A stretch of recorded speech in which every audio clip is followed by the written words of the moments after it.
Hola, hola, vengo a contarles sobre cómo rescatar al reino de Hyrule.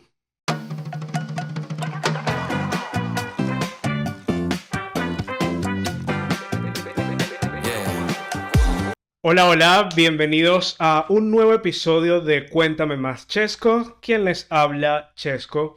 Y hoy es un episodio especial, similar al episodio anterior, al episodio 4, porque nuevamente esta semana también está de aniversario una franquicia de videojuegos que es importantísima para mí, si acaso más incluso que Pokémon, y de la que por supuesto no podía dejar pasar la oportunidad de hablar sobre ella a propósito de su aniversario esta semana, este sábado 21 de febrero.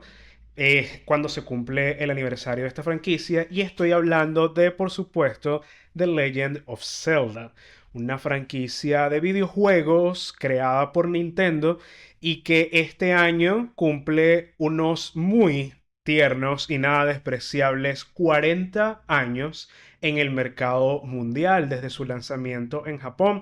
Y por supuesto, creo que ya he mencionado desde el primer episodio una de las tantas cosas de las que soy sumamente apasionado y por las que soy la persona que soy hoy en día es The Legend of Zelda, como franquicia, como videojuego, todo lo que ha salido sobre The Legend of Zelda, incluyendo este hermoso suéter que cargo aquí hoy, que es más viejo, increíblemente viejo, pero le tengo mucho cariño y por supuesto tenía que usarlo temáticamente a pesar de que en este momento en mi ciudad la temperatura está como en unos 35 grados, pero todo sea por amor al arte y por mantenerme temáticamente cohesionado en este episodio.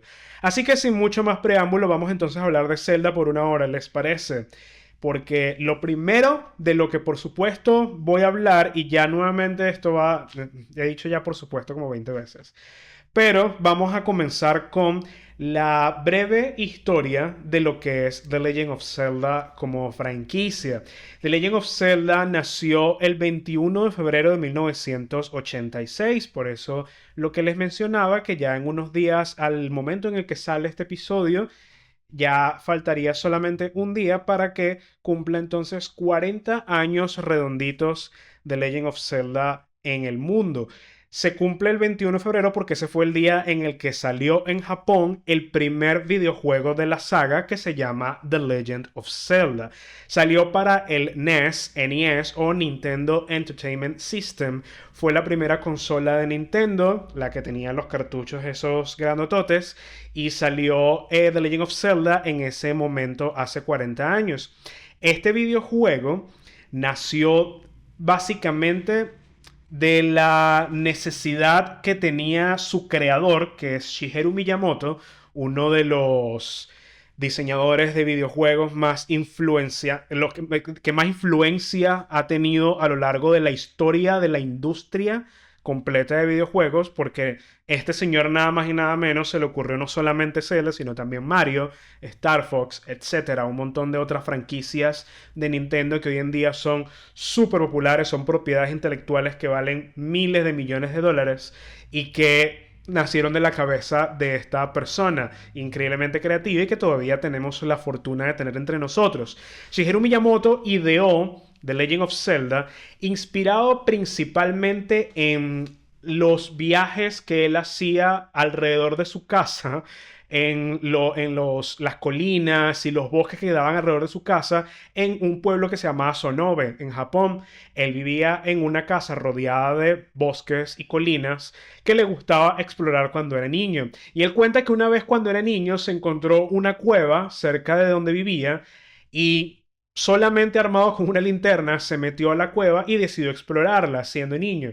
Esa adrenalina, esa emoción que él sintió explorando esa cueva, explorando esos bosques que estaban cerca de su casa, explorando y subiendo esas colinas que estaban cerca de su casa, él se sintió inspirado una vez cuando comenzó su carrera como desarrollador de videojuegos para en algún momento desarrollar uno que evocara esa sensación de aventura que él sintió explorando las zonas cerca de su casa cuando era niño.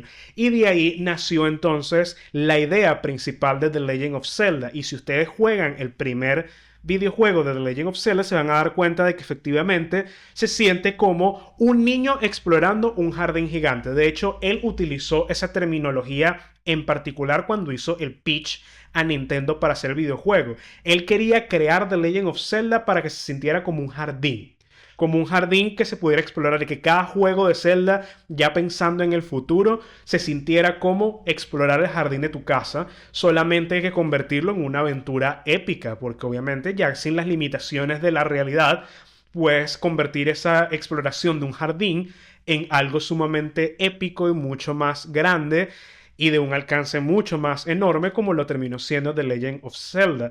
De ahí, obviamente, esa fue la idea principal que nació de la cabeza de Miyamoto, pero hay otra persona clave a la que le debemos la razón de ser de The Legend of Zelda todavía al día de hoy, y es otro de las mentes brillantes de Nintendo, el señor Takashi Tezuka. Takashi Tezuka, él fue el encargado de hacer la historia y el escenario de ese primer Zelda que salió el 21 de febrero de 1986, ya con la idea principal establecida por Miyamoto, que es la exploración de un lugar que le recordaba a esos bosques, a esas cavernas y a esas colinas que él exploraba en su infancia. Faltaba ahora meterle una razón de ser, una trama, o por lo menos un esqueleto de trama, porque los juegos que salieron para esa primera generación de videojuegos en los 80 para el NES, no esperen una mega historia que de verdad tú digas, oye, esto es digno de hacer una película. No exactamente, eran historias bastante esqueléticas, bastante lo básico para por lo menos justificar muchas de las acciones que el jugador hace o que ocurren en la pantalla, etcétera. Takashi Tezuka, entonces, él creó la historia y el escenario para complementar la idea de Shigeru Miyamoto, basándose muchísimo en novelas de fantasía. Principalmente, y esto es una curiosidad que va a ser bastante, que se va a repetir bastante a lo largo de seguir desmenuzando The Legend of Zelda como franquicia, está basado en historias de fantasía, particularmente en las obras de Tolkien, específicamente en El Señor de los Anillos. Entonces se puede decir que el primer Zelda es casi un fanfic del Señor de los Anillos. Un fanfic creado por un artista japonés que estaba tan obsesionado con este tipo de literatura de fantasía occidental que decidió adaptarlo a un videojuego japonés con una idea inicialmente de una mente japonesa. Entonces ya ven que de hecho Zelda se puede considerar como un matrimonio, el resultado de un matrimonio entre cultura occidental y cultura oriental. Por lo tanto, eso le da, creo que eso es una de las claves de lo que le ha dado ese appeal, ese atractivo global a The Legend of Zelda como franquicia, porque muchísima gente de distintas partes del mundo ha conectado muchísimo con esta historia y definitivamente la ha hecho mucho más rica, mucho más bonita y un alcance mucho más amplio. Y ojo, la influencia de Tolkien en The Legend of Zelda no solamente por el hecho de que la historia principal estaba basada en El Señor de los Anillos o inspirada en El Señor de los Anillos, sino que incluso algunos aspectos del diseño del videojuego, diseño visual del videojuego, están basados muchísimo en productos occidentales, muchos de ellos relacionados con literatura de fantasía, cuentos de hadas, etc. Y un ejemplo perfecto de ello es el mismo diseño de Link. El diseño de Link, especialmente, yo diría que se ha mantenido esa inspiración a lo largo de todos los juegos, incluso hasta hoy en día. Pero especialmente el Link del primer The Legend of Zelda, el que salió en 1986, está inspirado en Peter Pan.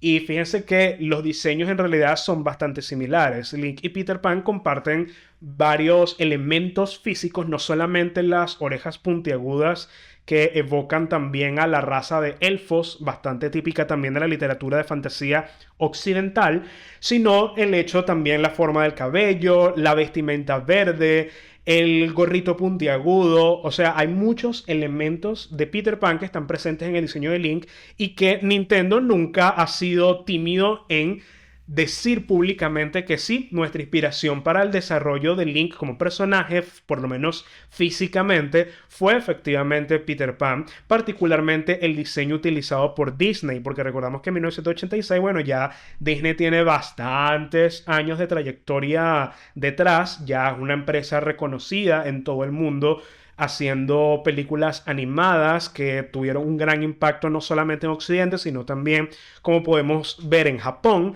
Y todo esto influenció y creó una tormenta perfecta para hacer The Legend of Zelda como esta historia épica de fantasía medieval inspirada en literatura occidental de fantasía, y donde también la inspiración está detrás de las exploraciones de un niño japonés en su casa donde creció.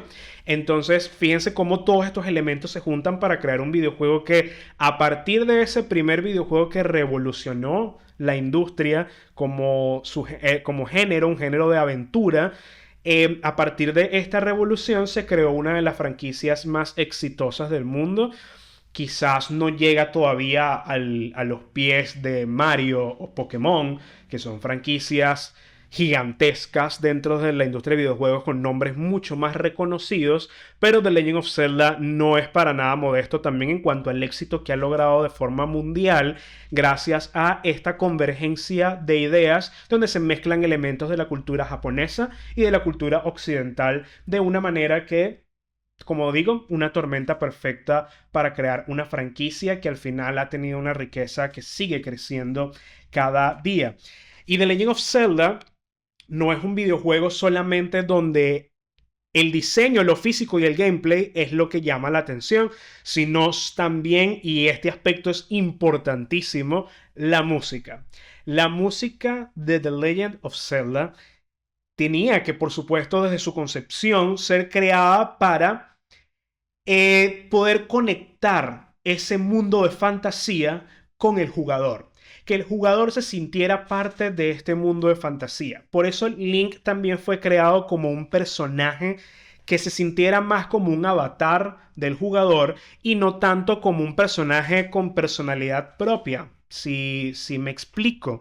Es decir, Link a lo largo de toda la franquicia se ha popularizado, de hecho, por ser un personaje silente, similar a los protagonistas de Pokémon, como lo hablamos en el episodio 4 del podcast, donde cuando un personaje es silente y no tiene directamente, como así, por así decirlo, conversaciones directas donde nuestro personaje dice palabras explícitas en esas conversaciones con otros personajes, entonces es porque la idea es que ese personaje principal represente las ideas y los pensamientos de los que estamos jugando.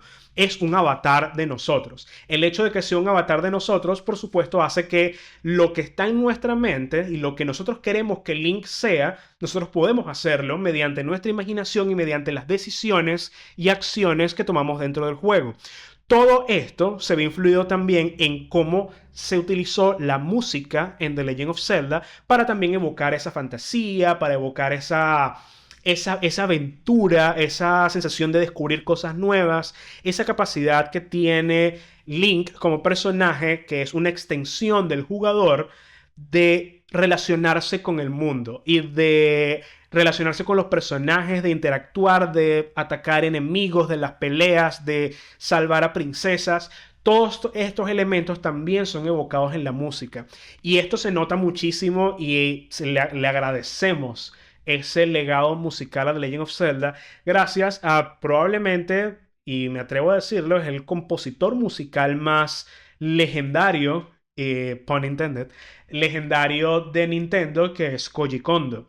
Koji Kondo fue el creador de la banda sonora, o lo que se le puede llamar banda sonora de ese primer The Legend of Zelda que salió para NES, con puros sonidos de 8 bits, puros sonidos MIDI de 8 bits, que crearon uno de los temas más legendarios, de nuevo, pun intended, uno de los temas más legendarios de la industria de videojuegos, que es el tema principal de The Legend of Zelda.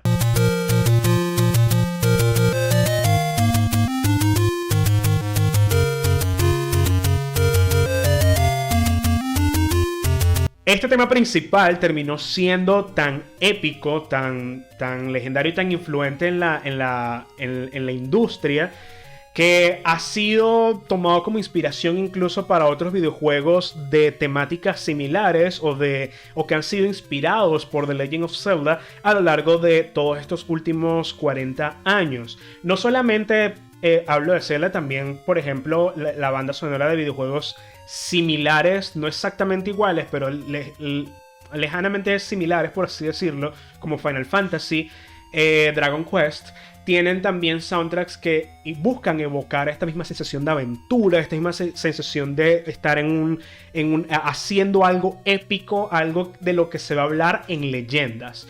Esa es la sensación que busca evocar este tipo de música, y Koji Kondo le tenía el pulso agarrado perfectamente para hacer este tipo de soundtracks que desde el primer videojuego, y utilizando solamente sonidos de 8 bits, logró realizarlo, hacerlo realidad, y esto se extendió mucho más allá a lo largo de los años. A medida que iban saliendo juegos nuevos, se iba puliendo también la forma de hacer soundtracks, hasta, por ejemplo, cuando en el año 2011 salió The Legend of Zelda Skyward Sword para Nintendo Wii, para la consola Nintendo Wii.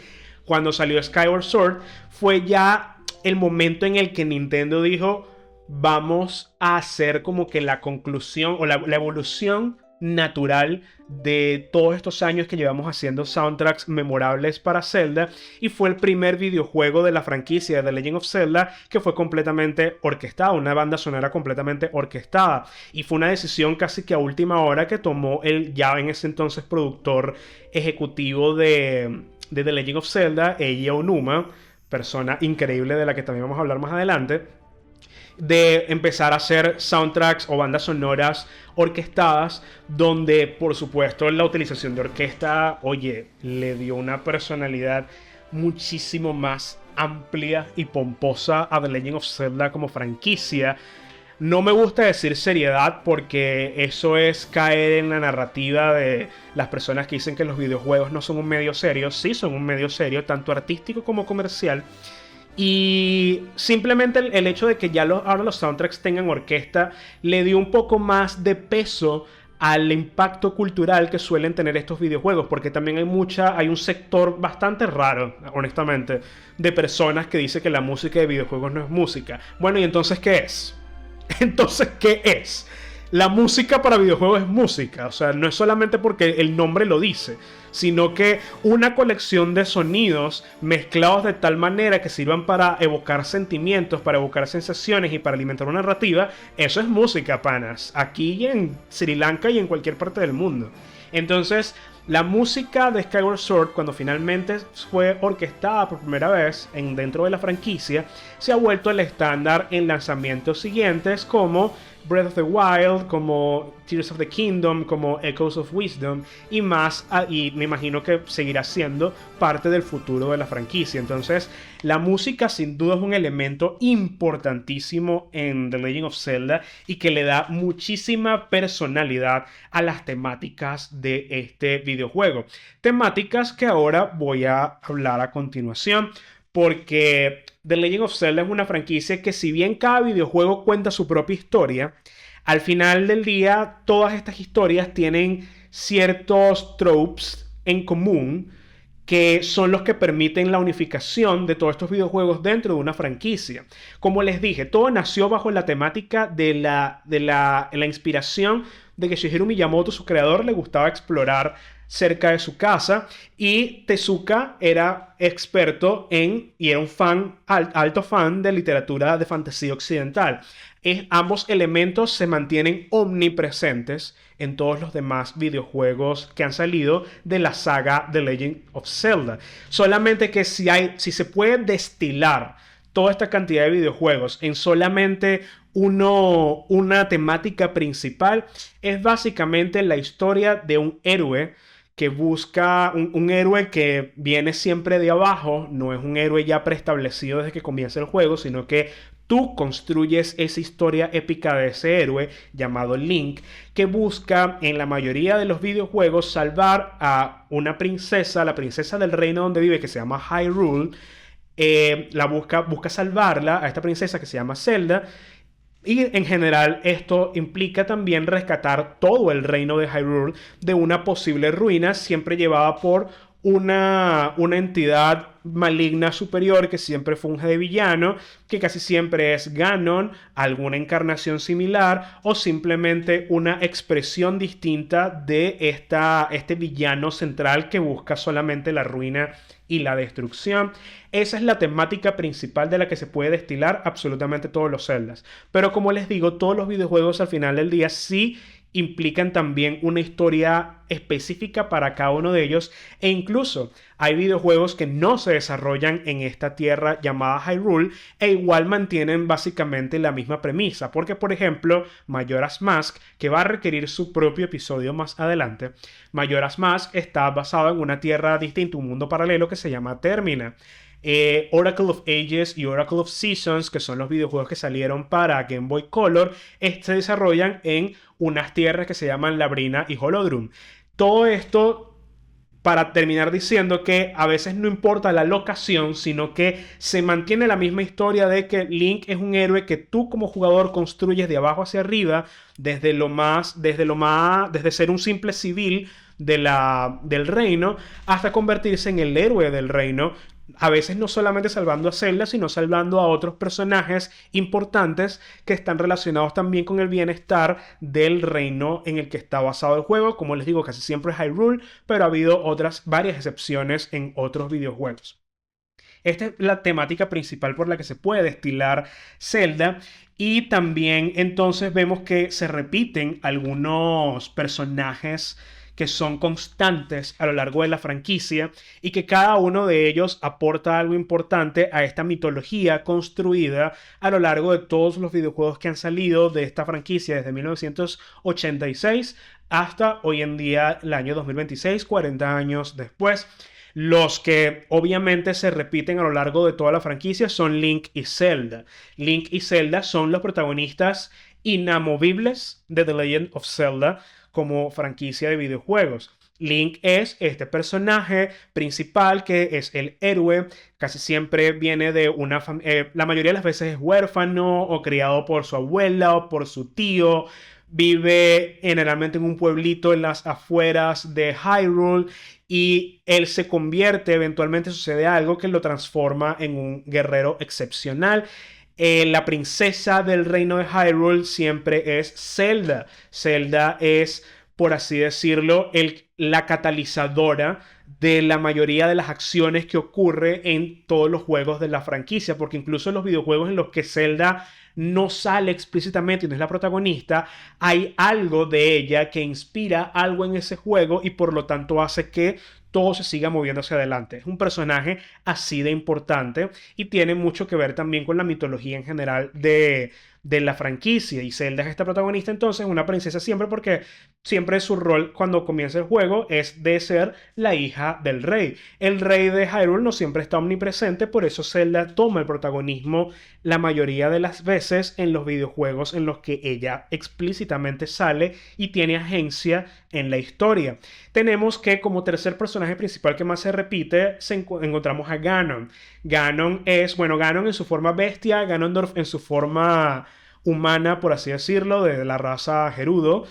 Ganondorf o Ganon es el principal villano de la mayoría de los videojuegos. Sin embargo, la existencia de Ganon viene a partir de la existencia de un personaje que salió en el videojuego que mencioné hace un ratito, Skyward Sword, que es cronológicamente el primero en cuanto a historia.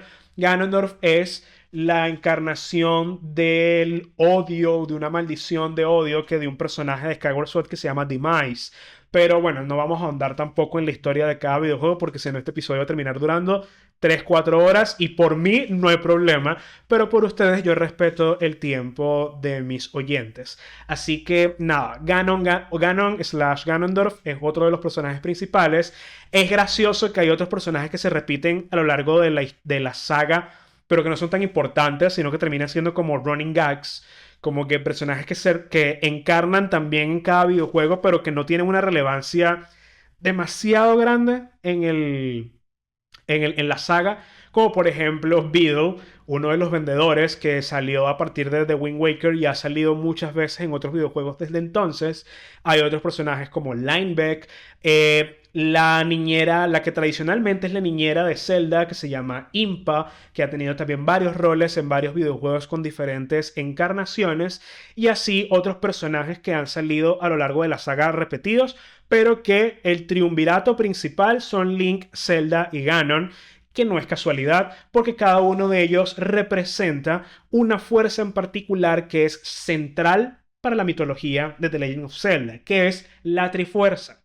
La Trifuerza es una reliquia sagrada creada de acuerdo a la mitología de The Legend of Zelda, creada por tres diosas que se llaman Nayru, Farore y Bin, que representan cada una de estas diosas al terminar de crear el mundo y abandonarlo para que ya el mundo se desarrollara por sí solo. Dejó como recuerdo una reliquia dorada conformada por tres triángulos que se llaman la Trifuerza. Cada uno de esos triángulos representa un valor en particular, representan poder, sabiduría y coraje. En cada videojuego se supone que dentro de la mitología, si una persona que no tiene estos tres valores balanceados en su corazón toca la Trifuerza, que ojo, la idea de la Trifuerza es que es una reliquia que concede un deseo cualquiera. La persona que la toque tiene derecho a a decir un deseo cualquiera y la reliquia se lo va a cumplir. Sin embargo, si una persona que no es pura de corazón, que no tiene un equilibrio perfecto de estos tres valores, poder, coraje y sabiduría, en su corazón toca la Trifuerza lo que hace es dividirse. A esa persona no pura de corazón que tocó la Trifuerza y le obligó a dividirse, le va a quedar el pedazo de la Trifuerza que tenga el valor más cercano a su corazón, a lo que es su corazón en ese momento. Y los otros dos pedazos se van hacia dos personas al azar en el reino de Hyrule que tengan más fuerte ese valor de ese pedazo, de ese triángulo que quedó. Entonces, de acuerdo a la mitología de Zelda, la Trifuerza se separa siempre porque casi siempre Ganon o Ganondorf o una fuerza maligna es la primera que la toca y siempre a él le corresponde la Trifuerza del Poder porque es el único valor que tiene su corazón, mientras que la de sabiduría siempre va a Zelda por ser la princesa de esta nación, del reino de Hyrule, y la Trifuerza del Coraje siempre va a Link. A veces no siempre, a veces la Trifuerza del Coraje porque quizás la encarnación de Link no ha nacido o en ese momento Link no se ha convertido todavía en un héroe lleno de coraje, de valentía. La Trifuerza del Coraje casi siempre está dividida a veces en fragmentos y tiene que recolectarlos Link para poder asumirlo. Se supone que la idea entonces es que una vez estos tres fragmentos están separados, el villano, que casi siempre, como les digo, es Ganondorf, el villano busca a estos otros dos personajes, a Link y a Zelda, unirlos bajo un mismo techo para poder tener acceso finalmente a la Trifuerza completa, porque una vez que la Trifuerza se separa, si uno de los tres personajes que posee un fragmento logra juntarlos nuevamente, ahora sí va a tener derecho a pedir el deseo. Y por supuesto, Ganondorf el villano siempre va a querer pedir un deseo relacionado con la conquista o la destrucción de Hyrule. Esta es la temática principal de esta mitología y por eso estos tres personajes son tan esenciales para toda la saga, Link, Zelda y Ganon slash Ganondorf, porque cada uno de ellos representa uno de los valores de la Trifuerza, que es la reliquia central de The Legend of Zelda como franquicia y de la mitología de The Legend of Zelda para que funcione y para que siga siendo lo que es y la fórmula de su éxito. Ahora voy a hablarles un poco sobre cuáles son los juegos que han salido a lo largo de la historia de Zelda. Miren, han salido muchísimos. Honestamente, en la investigación para esto, la lista es enorme. porque también ha habido muchos spin-offs, no solamente ha habido lanzamientos mainstream, por así decirlo, que son los que cuentan la historia principal de la leyenda de Zelda, sino que también ha habido muchos spin-offs que muchos de ellos de hecho no tuvieron éxito comercial, algunos incluso no llegaron al continente americano, se quedaron solamente en Japón. Algunos de ellos han tenido éxito de hecho los más recientes sí han tenido éxito mundial, ya Nintendo le ha como soltado un poquito la mano a Zelda como franquicia y ya permite que otros desarrolladores de videojuegos hagan también spin-offs de Zelda, muchas veces incluso recientemente con Age of Imprisonment, un spin-off que es canon al universo de Zelda, es decir, su historia pertenece a la historia general de toda la franquicia, cosa que era inédita hasta este momento. Entonces, sí hay muchísimos videojuegos, pero puedo mencionar de acuerdo, porque se me olvidó anotarlos honestamente, pero sí recuerdo la mayoría, por lo menos desde mi cabeza, de acuerdo a la consola en la que han salido. Si pienso en las consolas de Nintendo, recuerdo rapidito cuáles son los Zeldas que han salido. La primera consola, en la NES, Nintendo Entertainment System, la primera consola de Nintendo, salió por supuesto el The Legend of Zelda original en 1986 y luego salió una secuela que hoy en día se considera una de las ovejas, para mí, la oveja negra de la franquicia principal que se llama The Legend of Zelda 2 Adventure of Link. Un videojuego que es bastante infame por su dificultad y por ser side-scrolling, es decir, es 2D side-scrolling, mientras que el primer The Legend of Zelda era top-down, era con visión desde arriba. Eso siempre incomodó a muchísima gente, más el pico de dificultad que tiene Zelda 2 es bastante amplio, por lo tanto se considera como que la oveja negra de la familia, ¿no? Luego cuando salió la segunda consola de Nintendo, por lo menos consola de casa, la Super Nintendo SNES, salió The Legend of Zelda A Link to the Past, que es probablemente el Zelda que más influenció el resto de la franquicia por muchísimos años hasta que salió Breath of the Wild. Porque la fórmula de A Link to the Past, esa de recolectar 3 reliquias sagradas, primer punto de no retorno, ocurre luego una recolección adicional de otras reliquias sagradas y luego un tercer acto con donde utilizas todas las reliquias sagradas obtenidas para vencer al enemigo final. Esta fórmula es la que se volvió estándar en prácticamente 90% de los Zeldas que salieron después de A Link to the Past. Por lo tanto, es uno de los Zeldas que más se ve de forma positiva y como una influencia enorme, no solamente en la misma saga, sino en la industria en general, porque muchísimos videojuegos de aventura, de acción-aventura, cuando vieron la fórmula y el éxito de A Link to the Past, dijeron, oye, yo también puedo hacer eso. Y de ahí nacieron muchas otras franquicias similares que muchas de ellas también tienen éxito hoy en día, muchísimos años después. Para Game Boy salió también un Zelda importante que se llama Link's Awakening. The Legend of Zelda Link's Awakening fue un Zelda importante porque fue uno de los The Legend of Zelda en los que Zelda no aparece, sino que el protagonista es Link, se desarrolla en una región que no es Hyrule, en el caso de Link's Awakening una pequeña isla que se llama Koholint, que en teoría no existe o no debería de existir. Un poquito de spoiler ahí, pero es un videojuego que también fue una influencia bastante grande en la franquicia porque debido a su éxito y a la buena recepción que tuvo por parte de los fans de la franquicia y de Nintendo en general, se dieron cuenta como que, oye, también podemos explorar ciertas historias que son relacionadas con Zelda, pero no exactamente tienen que ser constantemente la lucha entre Hyrule, entre Link, Zelda y Ganondorf por el bienestar de Hyrule. Hay otras cosas que podemos explorar teniendo a Link como protagonista. Y Link's Awakening fue el primero en que logró eso. Luego viene la Nintendo 64 y ahí viene el videojuego más importante del siglo XXI, me atrevo a decir. Bueno, salió a finales del siglo XX, pero es que su lanzamiento fue un terremoto que todavía se siente en pleno siglo XXI, que fue The Legend of Zelda Ocarina of Time.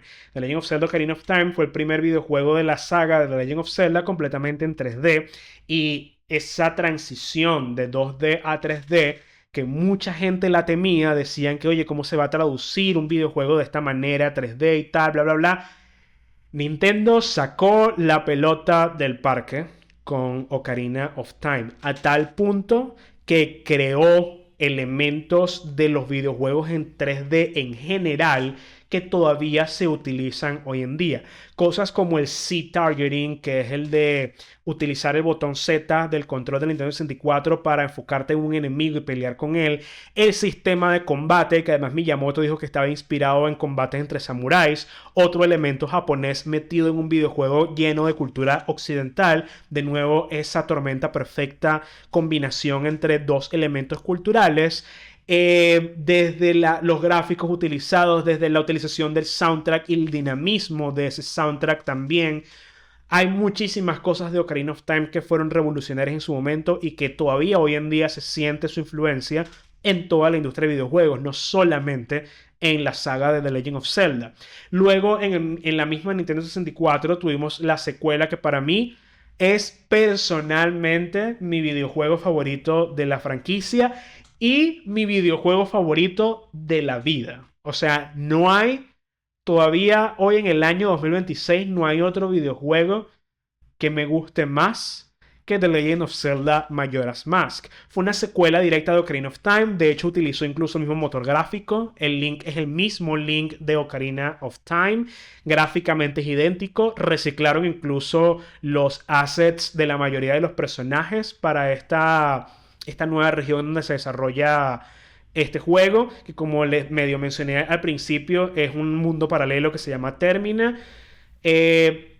Todo en Majora's Mask es brillante. No voy a hablar más al respecto porque yo en el futuro cercano voy a hacer un episodio exclusivamente para hablar de Majora's Mask porque este juego es importantísimo para mí a niveles que no les puedo ni explicar con palabras. Pero ese fue el segundo juego que salió para Nintendo 64, continuando esta tendencia de la transición de Nintendo a 3D, mucho más pulido, mucho más corto, sí, pero con una ambición que le permitió resaltar lo suficiente como para convertirse hoy en día en un clásico de culto dentro de la saga de Legend of Zelda. Luego vino el Game Boy Color, y en el Game Boy Color tuvimos unos clásicos como lo fueron Oracle of Ages y Oracle of Seasons. Fueron los primeros de Legend of Zelda que fueron co-desarrollados por una compañía externa a Nintendo, en este caso Capcom, y fueron elaborados casi como bajo la misma fórmula que utiliza Pokémon, que saben que Pokémon hace juegos de dos versiones, precisamente para que cada versión tenga exclusivos, Pokémon exclusivos y otros elementos exclusivos, para alimentar el intercambio entre personas que compren las versiones distintas y así la gente pueda conectar mediante ese proceso de intercambio. En el caso de Oracle of Ages y Oracle of Seasons, la idea era que son dos historias ligeramente distintas, con muchas cosas en común, pero lo suficientemente distintas como para considerarse dos videojuegos separados que valía la pena jugar ambos, para luego conectarlos y pasar una historia completa en común. Esto fue bastante novedoso también en su momento. Es un videojuego, ambos videojuegos son bastante entretenidos, no se ha vuelto a hacer una fórmula similar, pero en ese momento fue igual novedoso y revolucionario en cuanto a lo que se logró, además de que haber salido en Game Boy Color significaba volver nuevamente a la estética 2D, top-down, visto desde arriba, y sin embargo es bastante apreciado por lo bien pulidos que son los gráficos pixelados dentro de este Zelda. Bueno, bien pulido en el sentido bastante minimalista, porque son píxeles, un estilo artístico bastante minimalista, lo que permitía la Game Boy Color hasta ese momento. Y que lograron, por supuesto, también ser una influencia en otros videojuegos de aventura y RPG similares que podían salir por una consola tan sencilla como lo es la Game Boy Color. Luego vino la Nintendo GameCube, que fue la próxima consola principal de hogar 3D que salió para el mercado mundial. Y ahí salió The Legend of Zelda The Wind Waker. The Wind Waker tiene hoy en día ya tuvo su arco de redención por ser un muy buen Zelda, precisamente por tener un estilo artístico que no ha envejecido ni un año. Este estilo cel shaded ha sido bastante adorado a lo largo de las últimas décadas precisamente porque se siente que no es posible que envejezca. No envejece este estilo, además de tener una historia bastante bonita, bastante novedosa, mucho más ambiciosa en cuanto a la expansión del videojuego, tanto la historia como todo lo que se puede explorar, porque aquí en Wind Waker exploras todo un mar montado en un botecito que solamente depende del viento para poder funcionar. Y el videojuego al principio fue bastante controversial porque se esperaba algo un poco más hiperrealista. Esa era la época en la que ya PlayStation 2 estaba arrasando en el mercado de videojuegos con gráficos bastante realistas, bastante más parecidos a la vida real, por así decirlo. Mientras que Nintendo todavía estaba experimentando con estilos gráficos más caricaturescos, más que trataran de no sentirse envejecidos cuando más adelante surgieran mejores tecnologías. Y The Wind Waker sufrió de eso al principio. Sin embargo, se mantuvo bien dentro del subconsciente de los fans de Zelda y hoy en día es uno de los juegos más venerados dentro de la saga. Sin embargo, dentro de Nintendo, lo que fueron Shigeru Miyamoto, Eiji Onuma, productor de The Legend of Zelda, tomaron nota de la recepción que tuvo Wind Waker y decidieron terminar el ciclo de GameCube y comenzar el de la Nintendo Wii con un Zelda más cercano a lo que al parecer los fans querían con respecto a gráficas hiperrealistas y una temática mucho más madura, que fue The Legend of Zelda Twilight Princess. Twilight Princess es venerado también dentro del fandom como el Zelda más cercano a ese tipo de videojuegos que salieron durante la década de los 2000, con gráficos realistas, con historias un poco más oscuras y maduras, y con elementos un poco más complejos. Tratar de no hacerlo tan fácil para que no se sintiera fácil, sino que se sintiera más complejo como para gamers más veteranos, por así decirlo. Sin embargo, igual el appeal, el atractivo de Twilight Princess terminó siendo también mundial y es uno de los Zeldas más exitosos también de la franquicia. Luego tenemos que paralelamente GameCube, Game Boy Advance, la consola portátil que le siguió a la Game Boy Color, también tuvo sus videojuegos de Zelda y uno de ellos fue The Legend of Zelda Minish Cap. The Minish Cap es un videojuego también bastante simpático que también utilizó la estética top-down, utilizando los gráficos de Game Boy Advance un poco más avanzados que Game Boy Color. Y no solamente estuvo Minish Cap, sino también que estuvo Four Swords, que es un videojuego bastante peculiar. No soy muy fan de ese videojuego, pero es que fue un videojuego más que todo creado para tratar de promocionar la capacidad que tenían los Game Boy Advance de conectarse unos con otros para jugar multiplayer. Y esa es la idea del nacimiento de Four Swords como videojuego. Luego, más adelante, cuando tuvimos la Nintendo Wii, no solamente salió también Twilight Princess para Nintendo Wii, sino que salió ahí casi al final del ciclo de vida de la Nintendo Wii, salió The Legend of Zelda Skyward Sword. Skyward Sword es uno también de los más importantes de la saga, más que todo desde el punto de vista de historia, porque la historia de este videojuego significa el origen de toda la saga como tal. La idea de The Skyward Sword fue de que este videojuego es cronológicamente el primero y que lo que ocurre en Skyward Sword influye absolutamente en todos los demás Zelda, tanto pasados como futuros. Por lo menos para tratar de darle sentido a la historia, debido a que, y esto también merece su propio episodio, hablar de esto, durante muchísimos años hubo la teoría de que todos los Zelda estaban conectados mediante una línea de tiempo, y esta línea de tiempo finalmente Nintendo cedió a hacerla canon. Sin embargo, al hacerla canon hubo muchísima confusión con respecto a la posición de varios videojuegos en esta línea de tiempo. Sin embargo, si hay algo que está completamente fuera de debate, es que Skyward Sword es el videojuego que está de primerito en esa línea de tiempo y que de ahí se desprenden absolutamente todos los demás. Entonces se convirtió en un videojuego prácticamente obligatorio para aquellos que quieran teorizar sobre de qué trata toda la temática de The Legend of Zelda a lo largo de todos los videojuegos que han salido en la franquicia. Skyward Sword es el punto de partida óptimo para poder tratar de darle sentido a la conexión entre todos los demás Zeldas, más allá de los que son secuelas obvias, como Majora's Mask de Ocarina of Time. Sin embargo, esto se va volviendo un poquito más claro, es decir, el tipo de secuelas y la conexión de ciertos celdas con celdas anteriores desde el punto de vista de hilar una historia mucho más amplia con respecto a los que salieron para la consola Nintendo DS.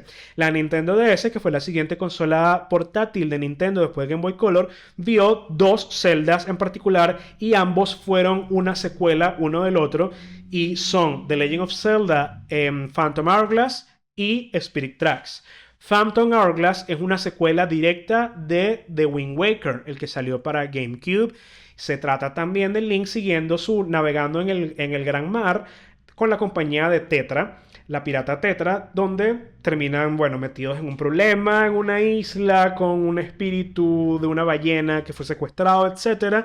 Y luego viene Spirit Tracks, que es una secuela directa de Phantom Hourglass y por lo tanto también una segunda secuela de The Wind Waker, donde ya finalmente ese Link de The Wind Waker y de Phantom Hourglass en algún momento descubrieron un nuevo continente que nombraron Nuevo Hyrule, fundaron este nuevo reino llamado Nuevo Hyrule y fundan este nuevo, unas generaciones después, ocurre la aventura que sucede en Spirit Tracks. Estos dos videojuegos fueron entonces, como les dije, uno de los ejemplos más claros de, ok, ahora sí estamos haciendo secuelas directas a celdas anteriores que se pueden ubicar de manera más sencilla en esta línea de tiempo que se ha ido creando. Luego vino para 3DS.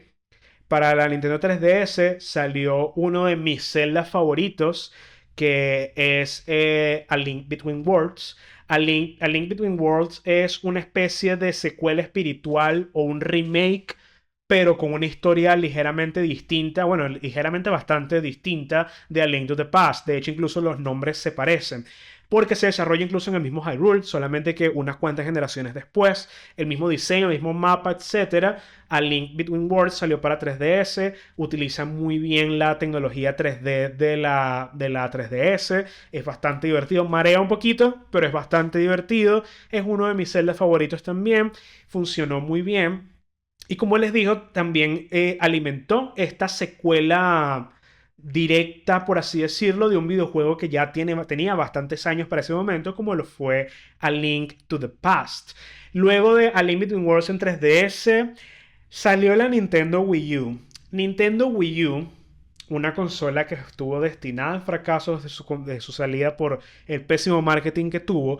Yo tengo una Wii U, me encanta mi Wii U, no me arrepiento en ningún momento de haberla comprado. En Wii U tuvo un Zelda nada más original para la consola que salió prácticamente al final de su ciclo de vida y al comienzo de la Nintendo Switch, que fue The Legend of Zelda Breath of the Wild. Breath of the Wild, similar a Ocarina of Time, vino para cambiar el panorama por completo, es una locura. Se convirtió en uno de los videojuegos más exitosos de la historia, cambió por completo la fórmula de Zelda. Buenísimo, no puedo hablar más al respecto porque también quiero dedicar un episodio solamente a esto, pero Breath of the Wild nuevamente cambió las reglas del juego en la industria, se convirtió en una locura. Todos los juegos de mundo abierto hoy en día quieren emular a Breath of the Wild y la secuela que salió para Switch también, Tears of the Kingdom, se convirtió también en una locura.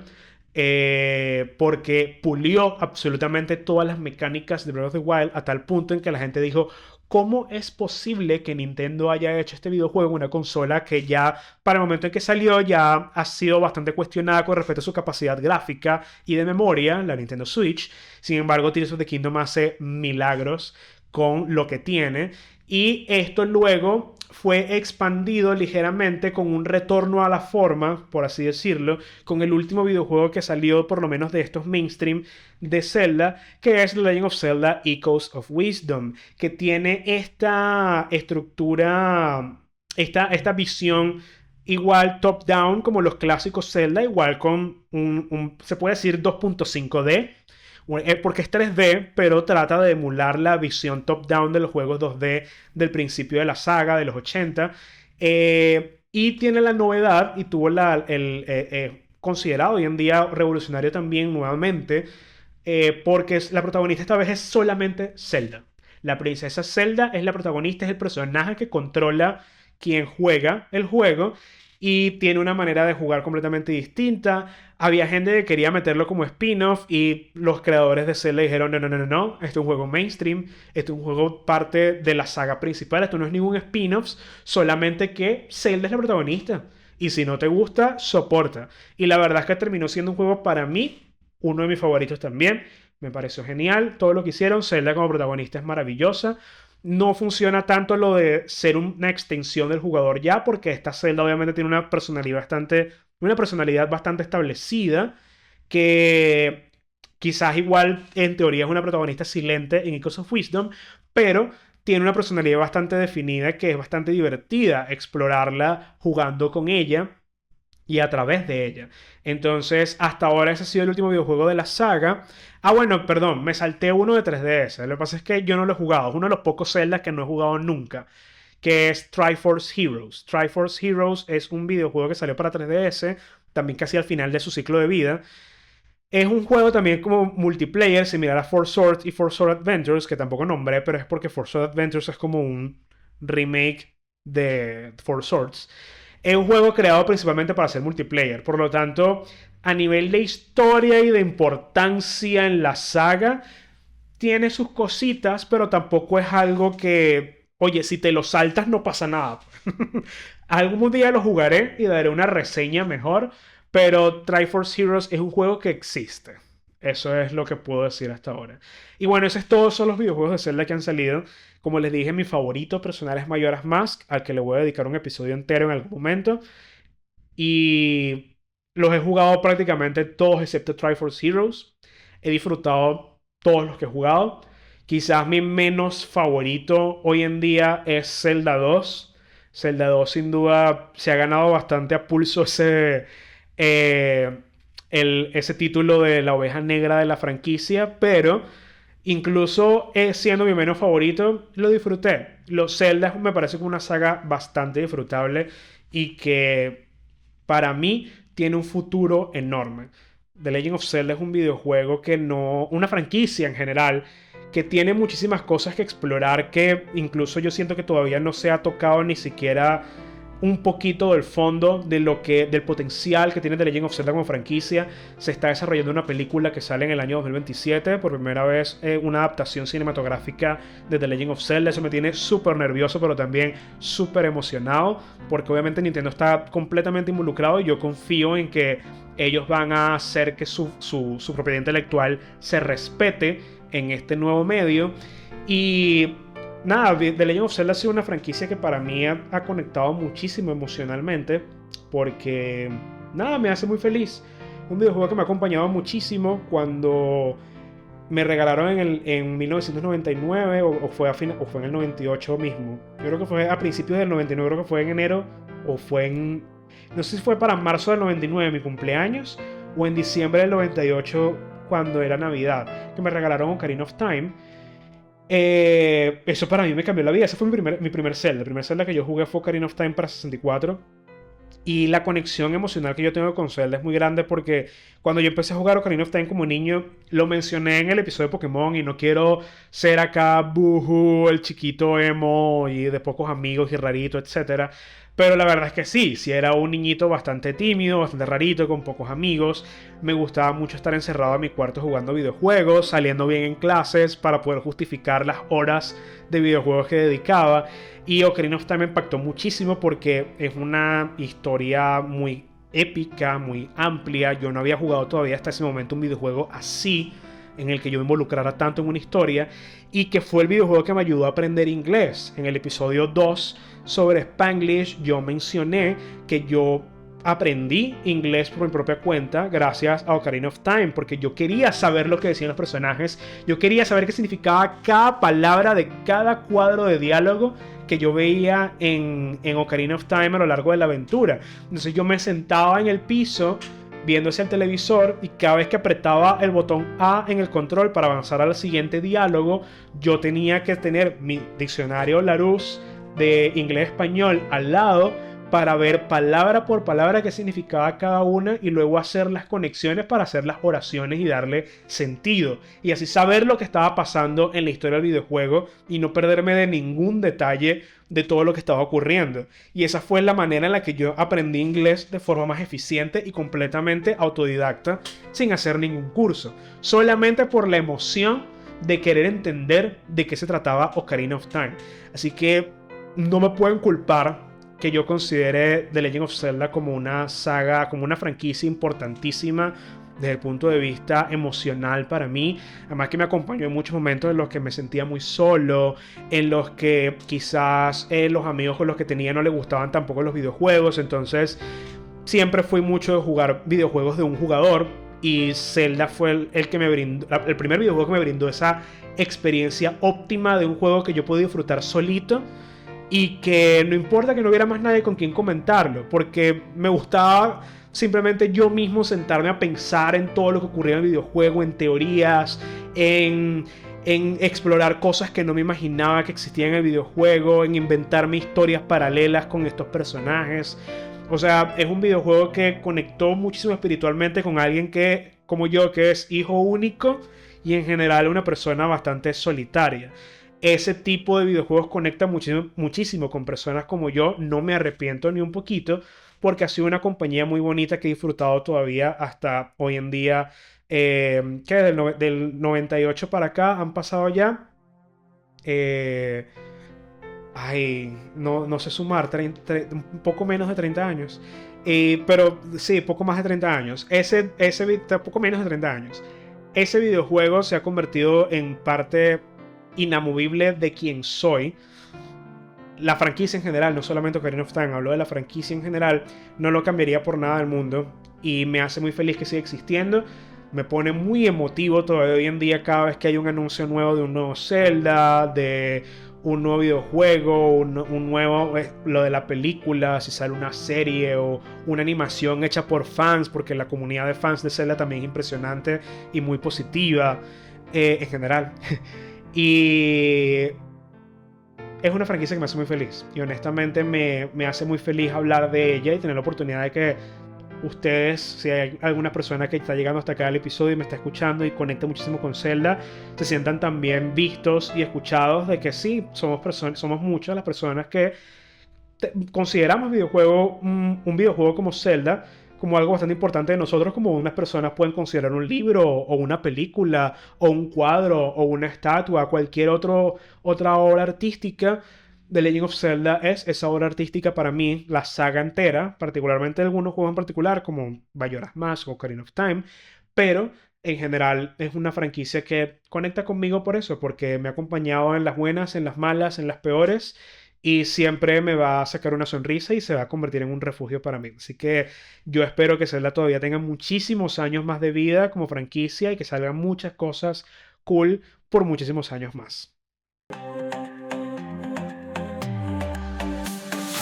Muy bien, en la sección de las trincheras de hoy, solamente quiero hacer un rant bastante corto con respecto a unas noticias que están saliendo esta semana, que se suman a muchas noticias que han salido en los últimos 3 4 años aproximadamente, que siento que es más o menos el tiempo en el que este desastre se ha vuelto mucho más complicado.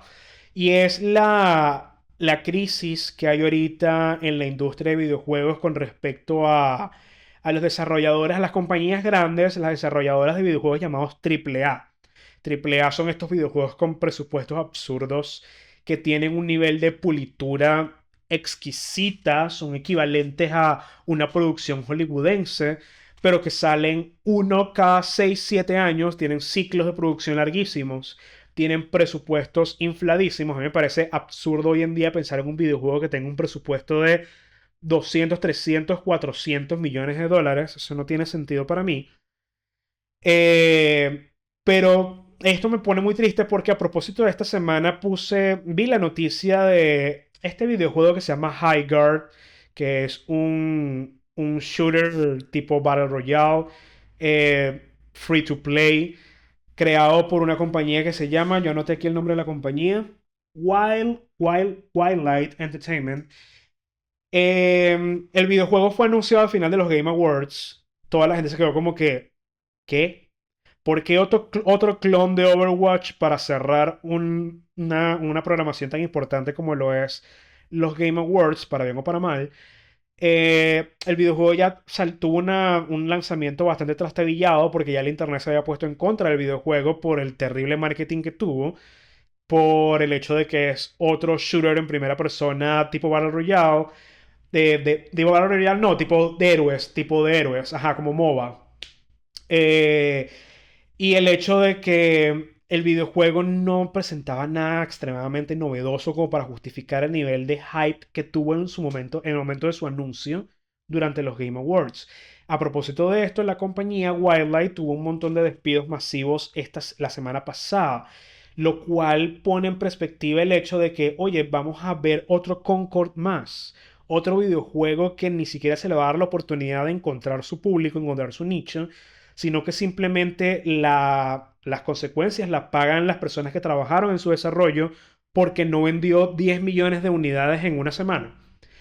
A eso estamos llevando a la industria de videojuegos, a un estándar que va a ser imposible de cumplir, precisamente porque también están accionistas en estas compañías grandes que cada vez exigen cosas estúpidas, exigen nuevos techos para las compañías y las compañías lo que hacen es presionar a los creativos para cumplir esos techos que cada vez están más arriba y que simplemente son esos, son techos, tú no puedes superar un techo, o sea, puedes quitarlo y ampliarlo, pero los techos en todos los niveles económicos existen. Las compañías no pueden tener ganancias y crecimientos eternos. No existe ninguna compañía que todos los años crezca y que ese crecimiento sea eterno. Llega un momento en que hay que buscar estabilidad.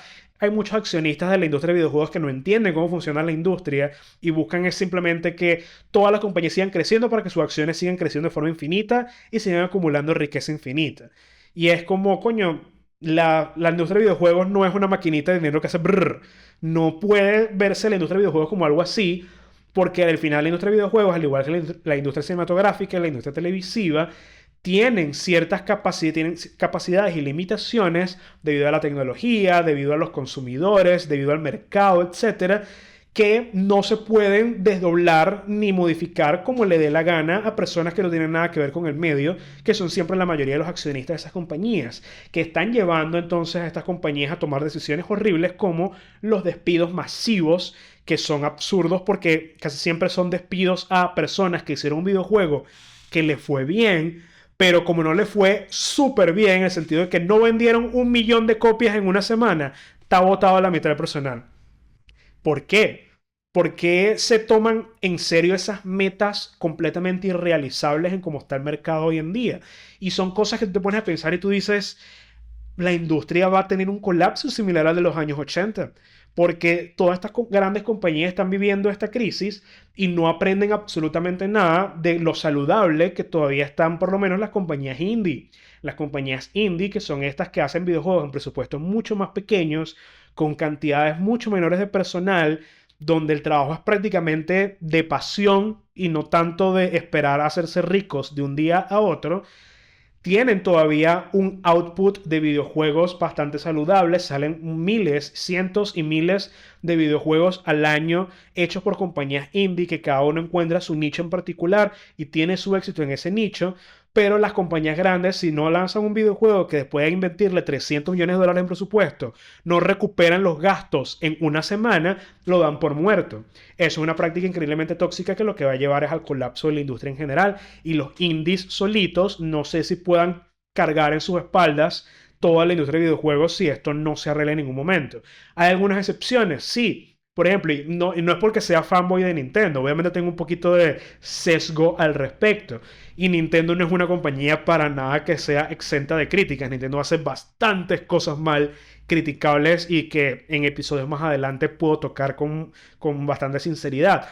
Pero por ejemplo, Nintendo sí tiene videojuegos AAA en los que invierte cantidades absurdas de dinero y espera que el retorno de ese dinero venga relativamente pronto, pero entre esos videojuegos AAA también lanza videojuegos con presupuestos mucho más pequeños, que van dirigidos a nichos de mercado más pequeños, que tienen éxito y que el dinero de ese éxito se utiliza para entonces alimentar los presupuestos de nuevos videojuegos pequeños y seguir creciendo los presupuestos de los videojuegos grandes. Esa debería ser una práctica un poco más sana que pueden replicar otras compañías grandes como Ubisoft, que también ha cometido unas cagadas monumentales últimamente, como el caso de la desarrolladora de Highguard, Wildlight Entertainment, como Insomniac, como Sony, como Microsoft, como EA, como todas estas grandes compañías que se están canibalizando a sí mismas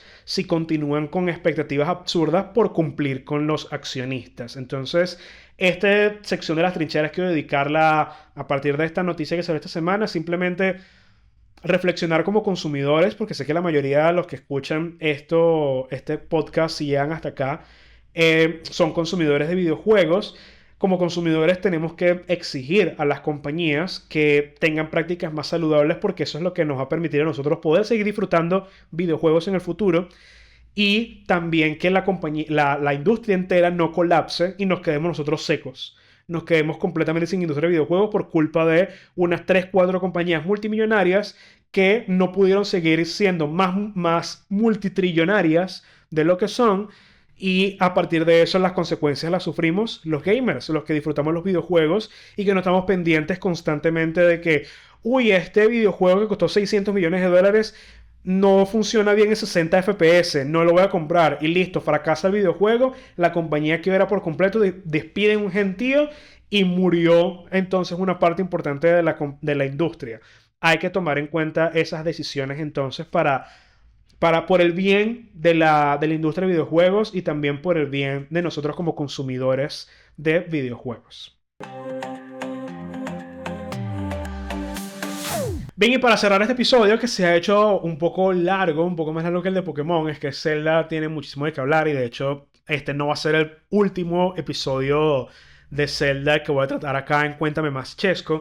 Vamos con el 1x4 y un 1x4 que va a ser temático de Zelda, pero lo voy a decir rápido no solamente por cuestiones de tiempo, sino también porque este 1x4 en particular quiero invitarlos a que lo exploren, lo consuman ustedes en sus casas lo más pronto posible, porque estoy seguro de que van a disfrutarlos todos. Y voy a empezar rápidamente por película. Por película quiero recomendar, y disculpen mi pronunciación con respecto al personaje y el nombre de la película, pero quiero recomendar a Nausicaa del Valle del Viento, una película de estudio Ghibli de 1984. La mayoría de las películas de estudio Ghibli previas al año 86 también fueron inspiración muy grande para lo que es Zelda. De hecho, hoy en día hay muchos Zeldas contemporáneos que están inspirados todavía en películas de estudio Ghibli que han salido en los últimos años. Por ejemplo, Breath of the Wild y Tears of the Kingdom están descaradamente inspirados en la princesa Mononoke, por ejemplo. Pero Nausicaa está principalmente dentro del mood board de lo que fue el primer The Legend of Zelda, porque a pesar de que en el mood board de Nausicaa Hayao Miyazaki llegó a decir que había inspiración en Dune, había inspiración en bastante literatura occidental relacionada con mundos post-apocalípticos. Eso también está dentro de los elementos que Zelda tomó para construir el primer videojuego de The Legend of Zelda en el año 86. Y si ustedes ven Nausicaa, no les voy a revelar mucho de la trama, pero si ustedes ven Nausicaa, ustedes van a ver automáticamente por qué Zelda tiene mucho que ver con Nausicaa y en general con la mayoría de la filmografía de Hayao Miyazaki para Estudio Ghibli. Así que esa es mi recomendación de película en particular para entender mejor el universo de Zelda. Luego, como serie, quiero recomendar un anime que está basado en un manga que se llama Dungeon Meshi. En inglés se llama Delicious in Dungeon. Es un anime que se trata sobre una party, un equipo de un guerrero, una elfa, un halfling, que es una persona que no supera el metro medio, un enano cocinero y una hechicera que es la hermana menor del protagonista que se llama... El protagonista se llama Laios. De hecho, los personajes, yo los noté acá. El personaje se llama Laios, que es el guerrero principal, el guerrero. Marsil, que es la elfo. Chilchok, que es el medio metro. eh, Senshi, que es el enano. Y Tsutsumi, que es una catgirl. Porque no puede faltar en anime nunca una chica que es mitad gato, mitad chica. Aunque tiene su razón de ser en la serie, en el anime. Y Falin, que es la hermana de Laios. El anime se trata sobre este party de fantasía, explora dungeons, calabozos, por cuestiones de dinero. Es su trabajo básicamente, por cuestiones de dinero, para tener recursos, etcétera. Y se llama Delicious in Dungeon en inglés. Dungeon Meshi es el nombre original, porque todo el encanto de la serie es que ellos, los monstruos que van matando, el enano que se llama Senshi, los cocina. Y es en la comida que utilizan para mantenerse saludables y seguir explorando el calabozo a niveles más profundos para descubrir cuál es el misterio detrás de este calabozo que exploran de forma constante. Buenísimo el anime. No puedo decirles más detalles porque, como les digo, estoy diciéndolo rapidito porque quiero invitarlos a que lo vean lo más pronto posible. Pero Dungeon Meshi es divertidísimo. Tiene solamente una temporada hasta ahora, una temporada dividida en dos platos, por así decirlo, como le llaman, dos cours. Y no sabemos nada de la segunda temporada, espero que sea pronto. El manga sí todavía, por supuesto, está completamente disponible. Si eres una persona más de consumir manga, bienvenido sea. Pero el anime es maravilloso, el voice acting es buenísimo, el humor es buenísimo, es demasiado gracioso. Y lo recomiendo en esto 1x4 temático de Zelda porque la ambientación, el escenario y la forma en la que se desarrollan muchas de las historias y los monstruos, los diseños de los monstruos que aparecen es bastante similar a cosas que están muy presentes en Zelda como franquicia en general, que está también inspirada en literatura medieval de fantasía. Entonces van a haber muchos elementos en común y por lo tanto recomiendo mucho entonces Dungeon Meshi. Como canción recomiendo el remix de Zed de The Legend of Zelda. Zed es un productor musical alemán que a mí me gusta muchísimo. A mí me gusta mucho la música electrónica, el EDM de los 2010, 2009, 2010, 2011. Me gusta muchísimo. Zed fue uno de los que me atrapó en ese momento. Y recuerdo que yo lo descubrí precisamente por esta canción, porque él hizo un mix original del tema principal de The Legend of Zelda, que es sin duda uno de los mejores que he visto, uno de los mejores arreglos de cómo convertir el tema principal de The Legend of Zelda compuesto por Koji Kondo en un mix de EDM. Y es bastante bueno. Creo que es bastante representativo de lo que es Zed como productor musical porque yo, por supuesto, a partir de ahí me volví muy fan de Zed y todos sus álbumes y la mayoría de sus canciones. Ha tenido una que otra canción que no me ha gustado, pero normal. Y este mix de The Legend of Zelda lo recomiendo muchísimo porque toma muy bien el elemento sencillo, épico de la composición de Koji Kondo y le agrega elementos propios del EDM y de la forma específica de producir EDM que tiene Zed para hacer este matrimonio bastante bueno de ambas temáticas en un homenaje básicamente a The Legend of Zelda hecho por el productor Zed. Y finalmente, como videojuego, obviamente voy a recomendar a mi Zelda favorito, que es The Legend of Zelda Majora's Mask. Majora's Mask es un videojuego, solamente voy a dejar una sinopsis breve como cierre. Es un videojuego que trata sobre Link. Se va a explorar un bosque para buscar a su mejor amiga que se perdió, que es el hada Navi que aparece en Ocarina of Time. Mientras lo busca, le secuestra el caballo un Skull Kid, una criatura del bosque con una máscara encima que se llama Mayora. Le roba a su caballo Epona y escapa a través de un hueco en un árbol hacia un mundo paralelo que se llama Termina. Y en ese momento Link se da cuenta de que está en este mundo paralelo donde una luna gigante está encima de este mundo paralelo y va a acabar con este mundo en tan solo 3 días. Entonces Link tiene varias misiones al mismo tiempo. Tiene que recuperar su forma humana porque fue transformado en un Deku. Tiene que recuperar su forma humana, recuperar su ocarina, recuperar a su caballo y o escapar de este mundo antes que se acabe en 3 días, o rescatar al mundo en esos 3 días, evitar que la luna caiga. Todo esto lo tiene que lograr Link en 3 días. Esa es la premisa de Majora's Mask. Y los invito a que jueguen este juego increíble. Es un juego difícil de entrarle. Si es tu primer Zelda, que tu primer Zelda sea Majora's Mask es bastante loco, la verdad. Yo recomendaría primero algo un poco más clásico como Ocarina of Time, o incluso uno de los más recientes como Breath of the Wild o Tears of the Kingdom. Pero si le quieres entrar por primera vez un Zelda Majora's Mask, ve con las expectativas bastante neutras con respecto al gameplay, porque va a ser bastante, es uno de los Zeldas más complejos en cuanto a mecánicas. No digo en que hay que apretar muchos botones o muchas cosas, sino que en cuanto a cómo se desarrolla la historia, hay mucho tema de viaje en el tiempo, de no puedes salvarlos a todos al mismo tiempo, que puede ser frustrante. Hay muchas mecánicas que pueden ser un poco frustrantes al principio, pero es para mí, es mi Zelda favorito y para mí es el mejor de los Zeldas que ha salido. Pero como les digo, un gusto personal y por lo tanto lo recomiendo personalmente en mi 1x4 como el videojuego de la semana. Y con esto cierro entonces este episodio de Cuéntame Más Chesco, temático sobre el 40 aniversario de Zelda. Van a venir episodios futuros, particularmente uno enfocado en The Legend of Zelda Majora's Mask, como se los prometí.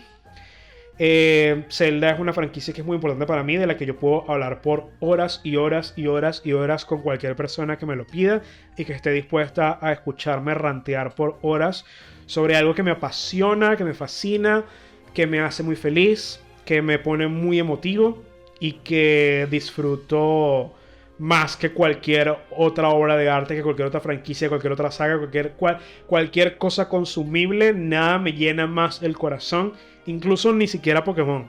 Nada me llena más el corazón que The Legend of Zelda. Así que para mí fue un placer hablar durante más de una hora con esto, y para mí es un extra placer que si llegaste hasta aquí y conectaste con algo, hayas disfrutado bastante también de este conversatorio de una hora sobre Zelda, y que podría conversar mucho más.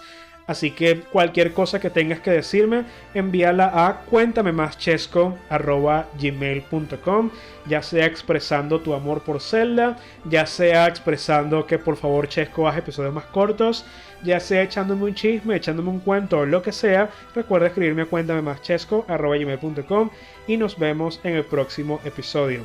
¿Quieren que les cuente más? Aquí los espero. Chao, chao.